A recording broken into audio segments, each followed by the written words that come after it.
The footsteps in the hall. The new apartment. Henry had always wanted to live alone. After years of noisy roommates and shared spaces, he finally found a small but affordable apartment in an old building downtown.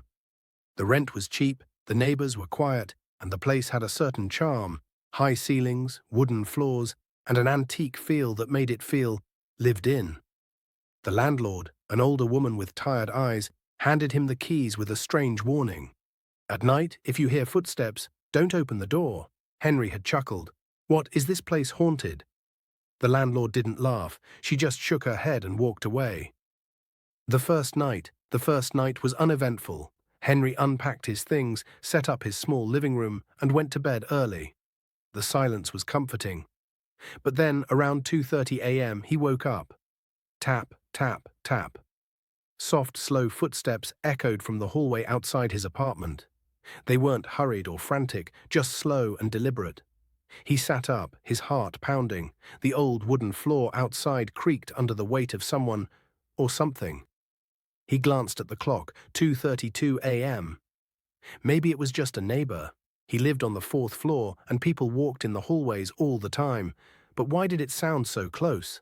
Like it was just outside his door. Henry got out of bed and tiptoed to the peephole. The hallway outside was dimly lit, the yellow light flickering slightly, but there was no one there. Then the footsteps stopped. A cold chill ran down his spine. He waited, holding his breath, but the silence stretched on. After a few minutes, he shook his head and went back to bed. Maybe it was just the old pipes or the wood settling. The second night, the next night, the footsteps came again. This time they started around 2:27 a.m. Henry was already awake, waiting. He had convinced himself that it was just his imagination, until he heard it again. Tap, tap, tap. The steps were closer this time, right outside his door. Slow, heavy, deliberate. He sat up in bed, his heart pounding against his ribs. Something felt wrong. The air was thick, suffocating. He grabbed his phone and turned on the flashlight. Carefully, he tiptoed to the door and looked through the peephole. Nothing. But just as he was about to turn away, something moved. A shadow. It slid across the hallway, slow and fluid, like it wasn't walking, but gliding. Henry's breath caught in his throat. Then suddenly, the footsteps stopped. A pause, a moment of silence, and then knock, knock, knock. 3 slow knocks. Henry stumbled back, his mind racing. He remembered the landlord's warning. "If you hear footsteps, don't open the door." His hands trembled as he reached for the door handle, hesitating. Should he call someone? The police? His friends? But before he could decide, the knocking stopped. And then a whisper, right through the door. "Henry." His blood ran cold. He never told anyone his name when he moved in. By the third night, Henry was terrified. He had barely slept, spending the entire day researching the building. There were no reports of hauntings, no murders, no urban legends. But the landlord's warning haunted him. That night, Henry locked his door and pushed a chair against the handle. He left the lights on, clutching a baseball bat in bed. He wasn't going to be caught off guard again. 2:30 a.m. The footsteps returned, but this time they didn't stop at his door. They continued down the hall and then came back. Up and down, slow, deliberate, like someone or something was pacing. He held his breath. The footsteps stopped. Silence. Then suddenly, bang! A loud, violent knock against his door shook the entire apartment. Bang! Bang! Bang! The doorknob rattled, the chair shook, then a whisper right next to his ear. "Let me in," Henry screamed. He jumped out of bed, grabbed his phone, and dialed 911.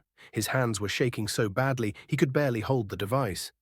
The operator answered, but before he could speak, something scratched against the wood of his door, long, slow scratches, like nails dragging across the surface. Henry backed away, his pulse hammering. And then, silence. Total, complete silence. He didn't sleep that night. The truth. The next morning, Henry confronted the landlord. "What the hell is happening in my apartment?" he demanded.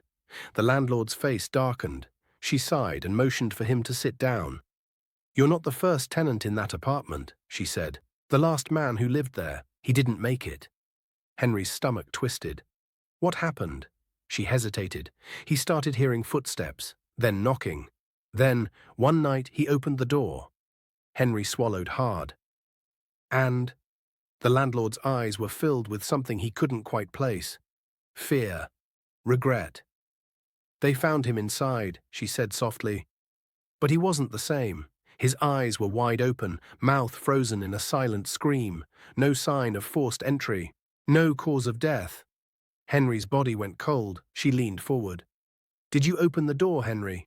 He shook his head quickly.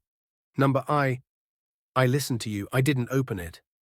The landlord nodded, almost relieved. Good, because once you open it, you can't stop it from coming in. Henry packed his bags that day. He never went back.